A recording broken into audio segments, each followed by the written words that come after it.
freedom, family, world unity. All these things and more will be discussed on this podcast. Real stories, real people, real debates. On this podcast, we like to express our freedoms and talk about anything and everything goes. Like freedom, family is important to us, and anybody that is listening, watching, or coming on the show as a guest star are all considered part of the greatest family to ever bless the solar system, the human race. No matter who you are, where you come from, you will always have a voice here on this podcast. We like to flex our First Amendment, where all speeches and opinions are accepted for the right of freedom of speech.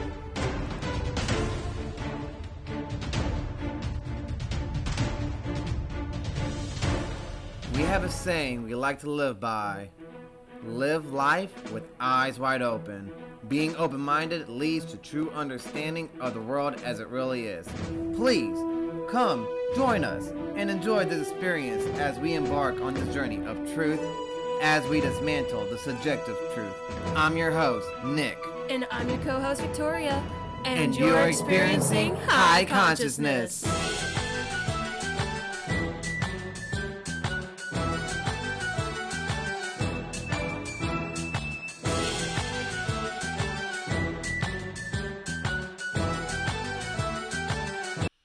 Disclaimer. Any and all information on topics presented are to the best of all who is present in each episode's knowledge. The goal of this podcast is to bring people together and set the example we all wish to see in our everyday lives. Whether it's home life, education, politics, history, business, etc. Any and all subjects can and will be talked and peacefully debated about on this podcast. On debate episodes, there will be a set rules of debate that hosts and guests alike must follow. We ask that you, the audience, like we ask of our guests, in the comments to please try to keep the language as clean as possible. We are a podcast for entertainment as well as educational purposes. Here, we are all equal no matter what race, age, or gender. Thank you, and enjoy the show. Hi, y'all. And welcome back To another episode of Heye Consciousness. I'm your host, Nick. And I'm your co-host, Victoria. And we we are are Heye Heye Consciousness. Consciousness. Welcome back, everybody, to a new episode. Today's Thursday, so you know what that means. America. A narrative history. We're going to review a little bit from last week. So last week was a little bit about the Spanish explorations, about Francisco de Gama, and There was another Portugal explorer, and there was a few Italian. Marco Polo, I believe, was also mentioned in there. So was Magellan. That was a really good chapter to go over there. It's kind of sad he met his end in the Spice Islands, but it is really awesome that his helmsman, decided to carry on the voyage back home to, bring back the spoils from where they were. And we learned about Cabot, I think his name. Cabot, yes. And we also learned about how the Spanish, Cortez's conquest, and the legend of Quetzalcoatl, and how that legend and the fabled return of Quetzalcoatl, the Aztec god, the Aztec's feathered serpent god specifically, was supposed to come back all dressed in like plumage and on like this raft of snakes and stuff. And well, back in the day, if you looked at a boat, if it was carved a certain way, apparently the Spanish had a special way that they carved their boats on the side. So and they have serpents on the front. And the Native Americans never saw horses neither. And they never saw horses before. So they were like, oh, this is new. Like, this must be Quetzalcoatl, because Cortez showed up with a general's plume sticking out of, his helm. And it was the same bird as would be told in the legend. Yes, the Quetzal bird or something like that. Yeah, the Quetzal bird. Yeah. And then we also learned about, what else did we learn about? I want to say there was something else about the Cortez's conquest, about how there were already... Incas! The Aztecs and the Incas were already at war with each other, but turns out that it wasn't just the Aztecs and the Inca that were at war with each other, but it was the Aztecs on the Aztecs that were at war with each other. So there was a bunch of neighboring tribes that, apparently they all couldn't get along, so they had, like Nick said, a bunch of in-house fighting. So when Cortez showed up, he seemed to fit the bill of, the legendary god that was supposed to return, and apparently upon his return, part of the legend says that they were supposed to conquer, the enemy Aztec tribes that were giving, the chosen tribe the problems. And, well, that just so happened to be Cortez when he showed up, or that's what Montezuma thought, which, There was the Mayans later. No, he was one of the Aztec leaders. Are you sure? Not Mayan. Aztecs. Pretty sure. Double check. You got the source? We do have the source right here. Doesn't hurt to double check or... Double check our work. Yep, that's right. This is why we double check our work in class, kids, and even on our homework. Because you don't ever want to be caught, saying something that you think you mean, but it wasn't exactly what you thought it was. So it's always better to double check and check your references to be sure that you don't say anything was the Aztecs. Yeah, see? I told you it was the Aztecs. Yeah, to the Aztecs and their enemies alike, Cortez seemed to fulfill the legends of the Toltec god Quetzalcoatl, who was due to return the form of a white man and conquer the Aztecs. And Montezuma was an Aztec, emperor. He was the Aztec emperor of what is now Mexico City, and he's the one that read it. And I remember better than he does. That's sad. I'm sorry. But anyway, we're going to continue on with the Spanish explorations and some of the foundations, and even how when the Europeans came in, it took on a whole other kind of reform. And we already talked about the European reforms from the very beginning, in the beginning of, England's history, and when they started to really develop as a citizenship and a civilization. So now we've moved on from having the established civilization over there in the east. Now we're traveling over west to do what Europeans do best and colonize and conquer. Sadly. Spanish explorations. For more than a century after Columbus, no European power other than Spain had more than a brief foothold in the New World. Spain had not only the advantage of having sponsored the discovery, but of having stumbled onto those parts of America that would bring the quickest returns. While France and England remained preoccupied with domestic quarrels and religious conflict, Spain had forged an intense national unity. Under Charles V, heir to the throne of Austria and the Netherlands, the Holy Roman Emperor to boot, Spain dominated Europe as well as America. The treasures of the Aztecs and the Incas added to her power, but eventually they would prove to be a mixed blessing. An easy reliance on American gold and the silver undermined in the basic economy of Spain and tempted the government to live beyond its means, while American bullion, which was like, we all think of bouillon today as like, that thing that you put in your broth pot to, make your own broth. No. So back in the day, bouillons used to be like little gold, trinkets? Little gold, they used to be little gold coins, okay. And they used to call them doubloons. So this is where, this was like another word for it was bouillons. They used to be little gold coins or cubes like bouillons. Like bouillon cubes is probably where we get the term from today. Ah. Is from the gold rush back in the day. Or the craze for gold back in the day. So, moving along. While the American bullion contributed to price inflation throughout Europe, to the north of Mexico and the Spaniards never got a secure footing, but the Spanish borderlands of the southern United States, from Florida to California at the time, preserved many reminders from the Spanish presence. Spanish mariners probably saw the coast of North America before 1500. A crude outline which might have been Florida shows on a map of 1502. But the earliest known exploration of Florida coast was made in 1513 by Juan Ponce de Leon, the then governor of Puerto Rico, who later tried but failed to plant a colony on the Gulf Coast in 1521. Meanwhile, Spanish explorers skirted the Gulf Coast from Florida to Veracruz, scouted the Atlantic coast from Cuba to Newfoundland, and established a short-lived colony on the Carolina coast. Oh, so they even made it all the way up here. 16th century knowledge of the interior came mostly from would-be conquistadors who sought but found little to plunder in the hinterlands. The first, Panfilio de Narvaez, landed in 1528 at Tampa Bay. Hey, Tampa Bay, the Bucks! And the Rays! Go Bucks and Rays. Yeah, that one was for you, great-granddad. Anyway, So, man, I lost my place. I got excited.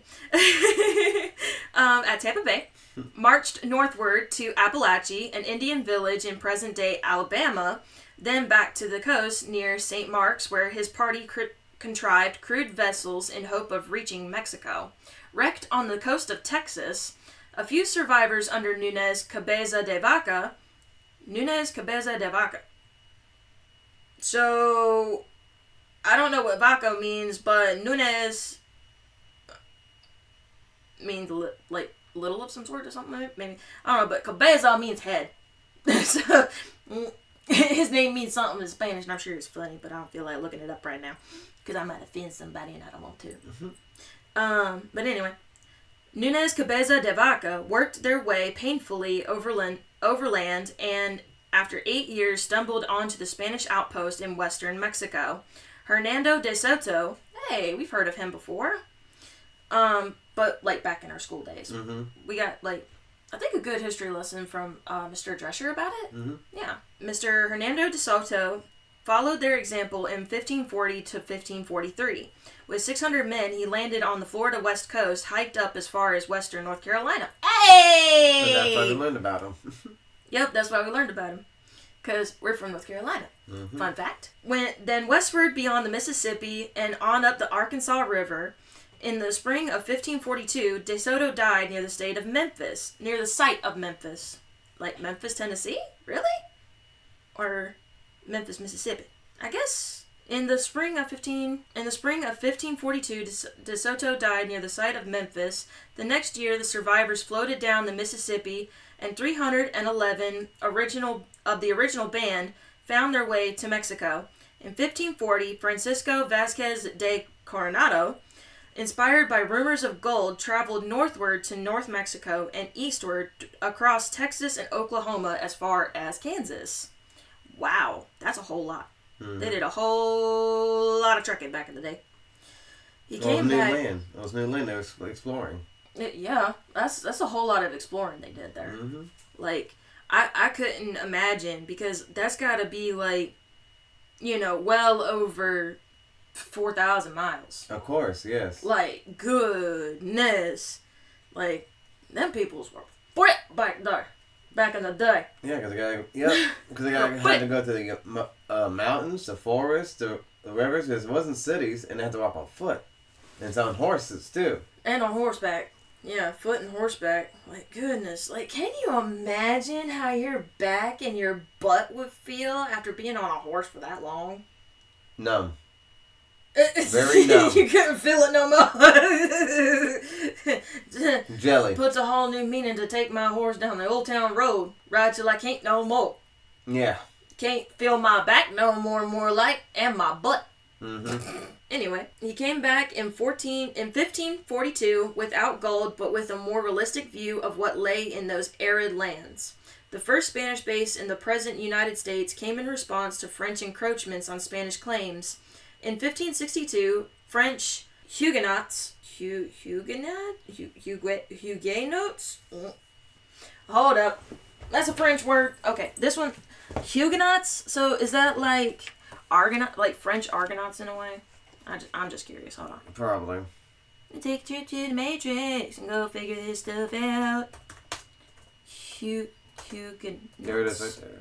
A religious group of French Protestants who held the Reformed Calvinist tradition of Protestantism. Calvinist.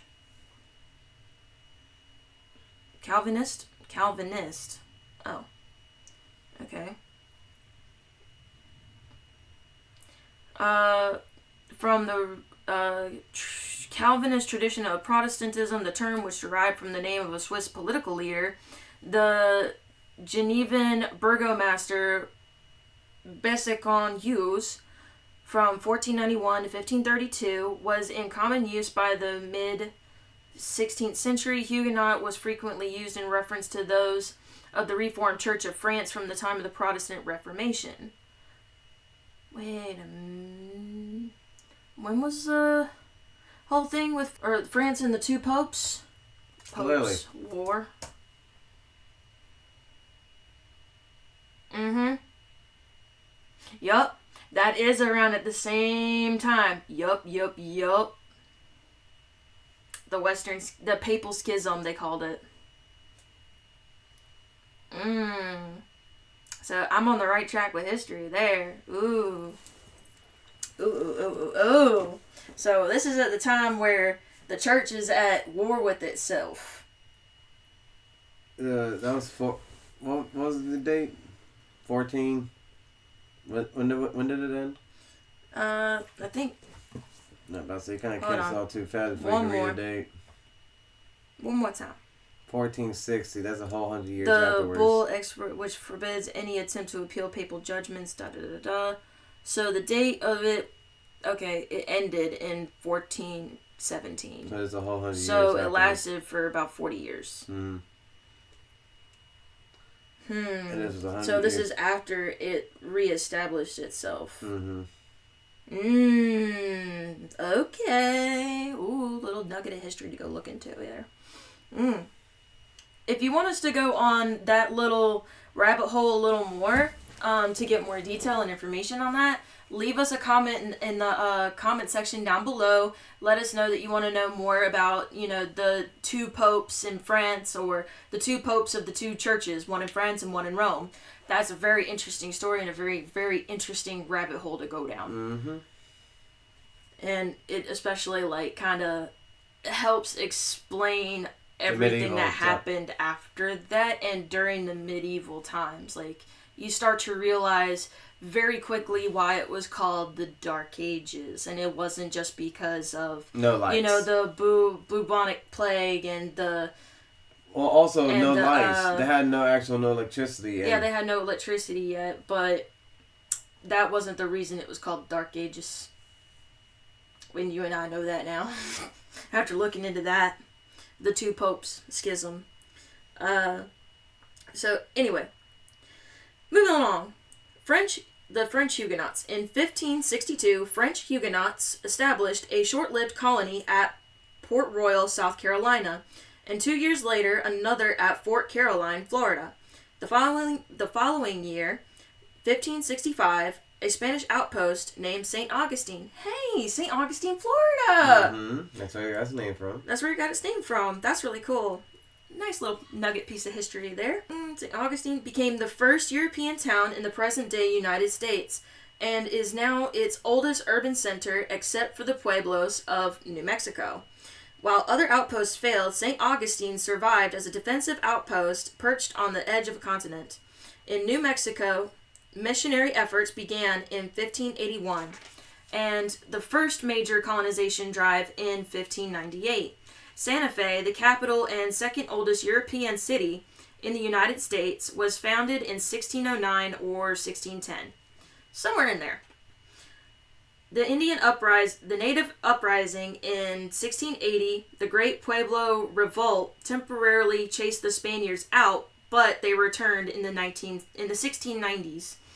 The Spanish outposts on the Florida and Texas Gulf coasts and in California did not come until the 18th century. So now we go into the Protestant Reformation. While Spain built her empire, a new movement was growing elsewhere in Europe. The Protestant Reformation, which would embitter, embitter, E-M-B-I-T-T-E-R. I've never seen that word, but when you read the next couple of words, it makes sense what it means.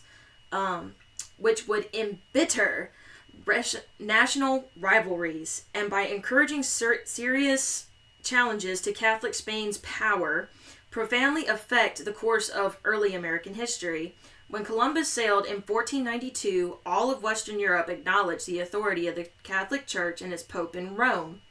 The unity of Christendom began to crack in 1517. However, when Martin Luther, a German monk and theologian, posted on the church door in Wittenberg his 95 Theses, in protest against abuses in the church and especially against the sale of indulgences for the remission of sins. Sinful men, Luther argued, could win salvation neither by good works nor through the meditation of the church, but only by faith in the redemptive power of Christ through a direct relationship with God. and the priesthood of all believers, and the only true guide to the will of God was the Bible. Fired with these beliefs, Luther set out to reform the church and ended by splitting it. Lutheranism spread rapidly among the people and their rulers, some of them with an eye to seizing church properties. When the Pope expelled Luther from the church in 1520, reconciliation became impossible. The German states fell into conflict over religious differences until 1555, and when they finally patched up a peace whereby each prince determined the religion of his subjects. Generally, northern Germany became Lutheran along with Scandinavia. The principle of close association between church and state thus carried over into Protestant lands, but Luther had unleashed ideas that ran beyond his personal control. Yikes. So in the 1500s, that's when, Lutheranism popped up from this guy, Martin Luther, who was a German monk.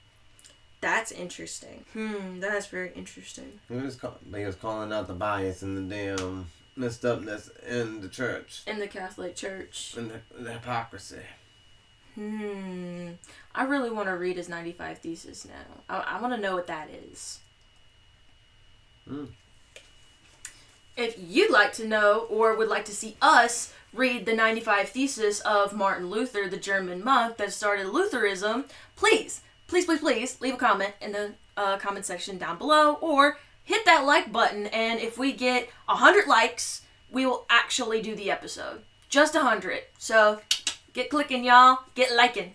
So, moving along. Other Protestants pursued Luther's doctrine to its logical end and preached religious liberty for all. Further divisions on doctrinal matters led to the appearance of various sects of Anabaptists who rejected infant baptisms and other offshoots, including the Mennonites, Amish, Dunkers, Familiists, and Schwenkfelders? Schwenkfelder? What? The Schwenkfellas. The Schwenkfellas? They're real people. And it's real. Don't laugh at them. Don't laugh at them. Don't laugh at them. What is that? Hold on, I gotta see. What is this? What's a Schwenkfelder? What is that? A Schwenkfelder. What? How do you... a schwank. Schwank.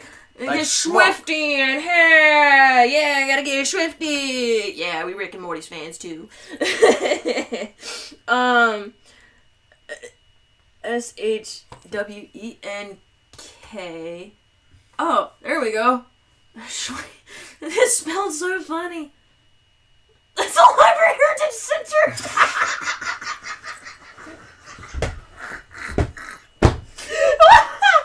Okay. What does C mean in Schwenkfelder? What? Okay. It is the common practice of the Schwenkfelder Church to insert the letter C before the letter K when referring to Roman Kaspar Schwenkfeld. Bro, what kind of last name is that? What was your ancestors doing to earn that last name? Schwenkfelder. Yeah, they're shrunken. This ain't shirty. Schwenkfeldian is a triannually published church magazine. Okay, so it's just a church, I guess. In 1782, the Society of Schwenkfelders was formed. Wait, but okay, Kaspar Schwenkfeld von Ossig. Oh, Kaspar Schwenkfeld von Ossig. He's a German nobleman. That is a mouthful of a name, bruh. Don't make fun of a German noble. Oh, wait, you know what it sounds like, right? I'm not. No. We're trying to be kid friendly here. So, 1489 to 1561, he was a German nobleman from Silesia. Yeah, Silesia, maybe? who led a group that called themselves the Confessors of the Glory of Christ in the Protestant Reformation. Okay. That's interesting. So again, this is another breakaway from the church. Yeah, a small American body. Go back up. Seems to... Where do you see that? Thank you. It's a small... that's Wikipedia.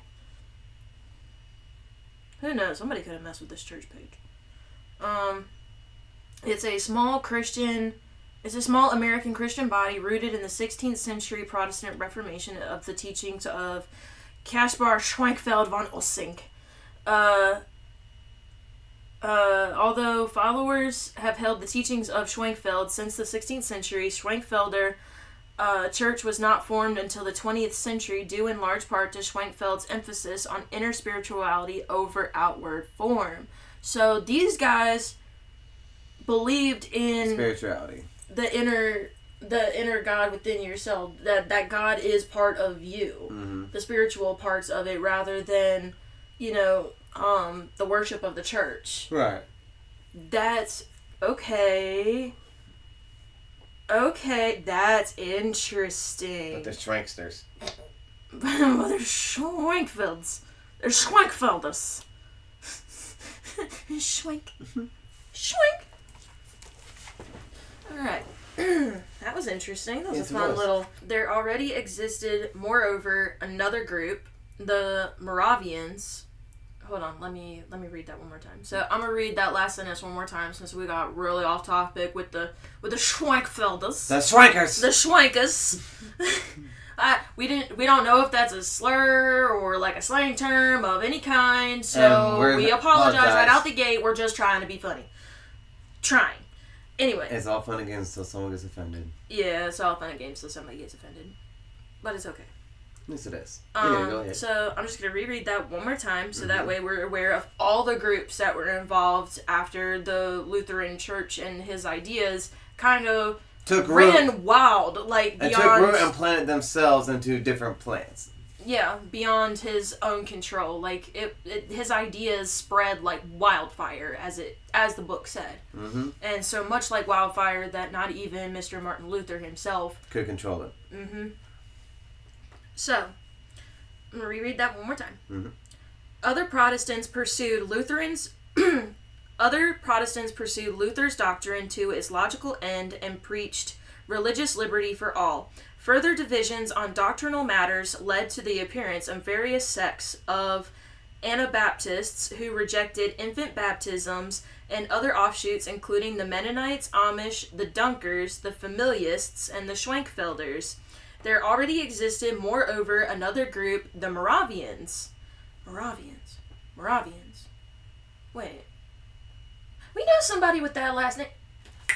John's wife. Mm-hmm. Her maiden name was Morava. Tiffany Morava. Mm.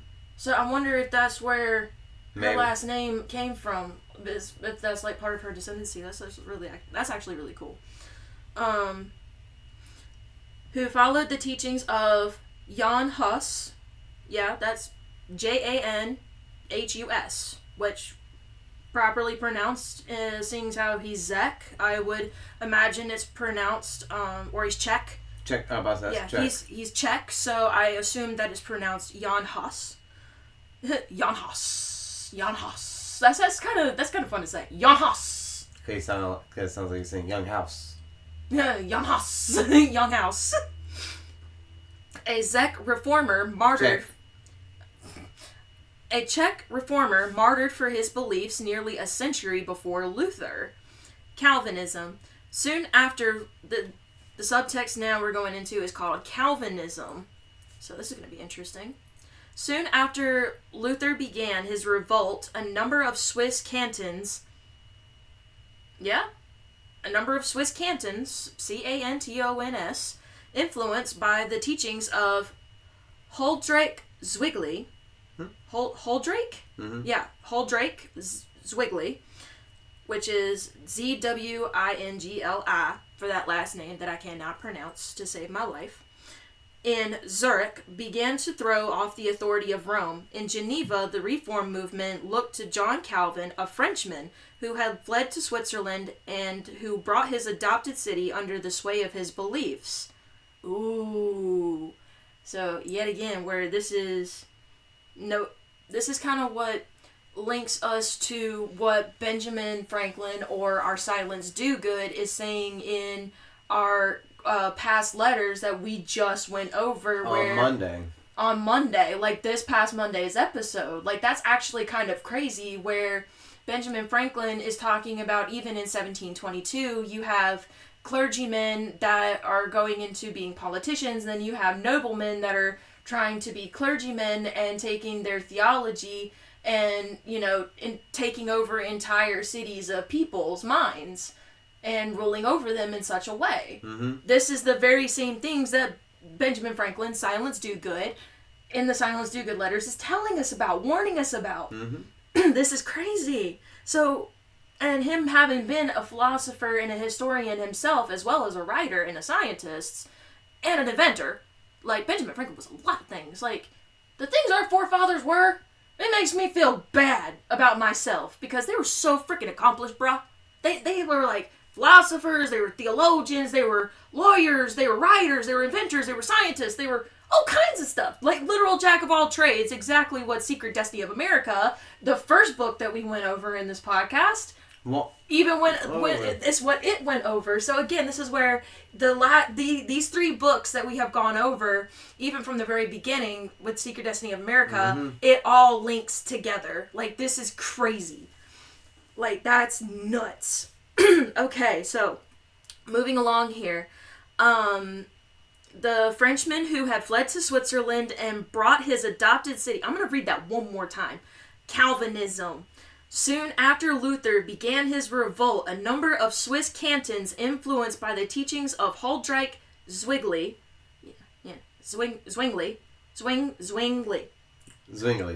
Huldrych Zwingli in Zurich began to throw off the authority of Rome. In Geneva, the Reform movement looked to John Calvin, a Frenchman who had fled to Switzerland and brought his adopted city under the sway of his beliefs. In the great theological work, The Institutes of the Christian Religion, 1536, Calvin set forth a stern doctrine. All men, he taught, were damned by the original sin of Adam, but the sacrifice of Christ made possible their redemption by faith. The experience of faith, however, was open to only those who had been elected by God and thus predestined to salvation from the beginning of time. It was a hard doctrine, but the infinite wisdom of God was beyond human understanding. Ugh. So I kind of see the flaw in that, where it's kind of like just talking about how you have to be selected by God, and you have to even be selected by God from the very beginning of time, which that doctrine right there just kind of contradicts So itself. if you're chosen by God from the very beginning of time, then doesn't that mean that your soul reincarnates, so therefore God always selects you as the chosen person among the people of the world? Yes. Which would prove the Hindu lores and stuff about reincarnation? From one perspective, if you think really deeply into it and you take religious bias out of it and you just look at it from a scholarly view, you begin to see these things start to blend together rather than seeing them separate. As I say, prospectively, because I said, it's all about perspective. That's why religion has so much influence and manipulation, because it's all about perspective on how you look at it. Mm-hmm. So Calvinism required a stern moral code, for the outward sign of true faith was correct behavior. If this did not of itself prove that one was of the elect, an immortal life clearly proved the opposite. Calvin therefore insisted upon strict morality and hard work, a teaching which Calvin therefore insisted upon strict morality and hard work, a teaching which especially suited the rising middle class. Moreover, he taught that men serve God through any legitimate calling, and permitted laymen to share in the governance of the church through a body of elders and ministers called the consistory or presbytery. Ooh! So this is where the Presbyterian churches come in. Ooh. So all in the 1500s, you just see freaking Catholicism, like Christianity. Different branches of Christianity. Christianity and Catholicism are technically the same thing, but then when you actually look at it from a scholarly and theologic perspective, they're entirely different. Like, it's freaking crazy how much I'm breaking my mind right now. The interpretations are different. Be more clear. But, like, some of the teachings are the same, but it's taught differently because the perspective is different, just like you said. Mm-hmm. Yeah. Like, it's just crazy, dude. That's nuts. The doctrines of Calvin became the basis for the beliefs of the German Reformed and the Dutch Reformed churches, the Presbyterians in Scotland, some of the Puritans in England, and the Huguenots or Confederates in France. Ooh. So, wait. If the French and the Spanish took up most of our, southern borders and stuff, our southern states, mm-hmm. then that would actually make sense where we got, the name the Confederacy for the South from. Mm-hmm. Because if it came from the French that were settled there in the base of, everything, along with the Spanish, whoa, I just had a huge realization about the Civil War right there. Wow, okay. Or Confederates in France. Through these other groups, Calvin later exerted more effect upon religious belief and practice in the English colonies than any other single leader of the Reformation. And that is what we're going to end with for today, when we start back up on next Thursday's episode with America, A Narrative History, 1984 edition. Links always in the description below for the actual physical book. Mm-hmm. I could only find an eBay copy, so be wary. We're going to continue with the Reformation in England on Thursday. And you're one of your own leads, going to be the one reading it. Yep, and our lovely host Nick is going to be reading for you guys. So, stay tuned and buckle up, because we have a feeling this ride is about to get a lot more bumpy.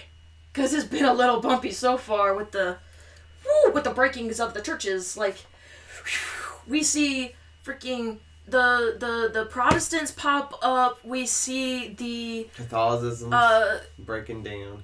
The Catholicism breaking down between the English and the Spanish parts of Catholicism, and then we see it break off into the Presbyterians and the Lutherans and the Calvinists. Mm-hmm. Like, dude, that is so many branches. Like, before we end the episode, how about we count the branches real quick?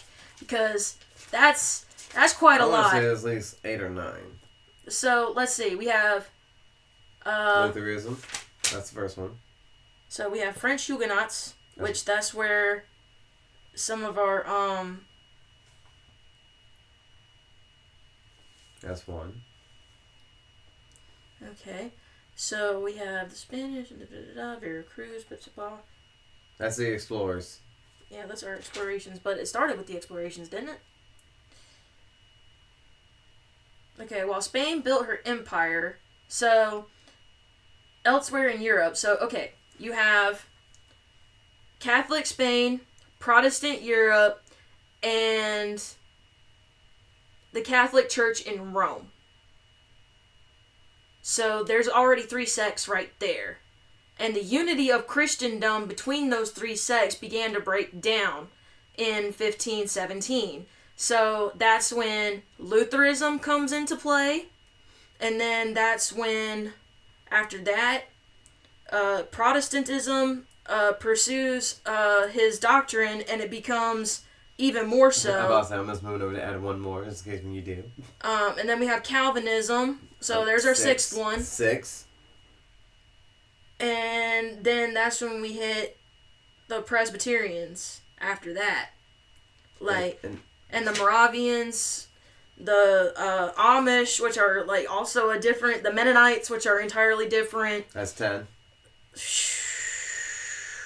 And, appearance of various sects of Anabaptists. So, I guess, like, maybe that's on one general umbrella, but I guess you got Anabaptists. And 11. So there's at least 1, 2, 3, 4 of those. Oh. 1, 2, 3, 4, 5. Oh, excuse me, 5. The Mennonites, the Amish, the Dunkers, the Familists, which is spelled like family with ist on the end, and the Schwenkfelders. And then there existed another group, the Moravians. So now we have 6 with the Anabaptists. So, like, oh my goodness, this is so many different sects of this one religion all over the wisdoms of God. Dude, this is insane. Like, that's just... Now I see why a lot of people kind of, go away from religion, because when you actually do the historical homework for it, it just gets really messy and confusing.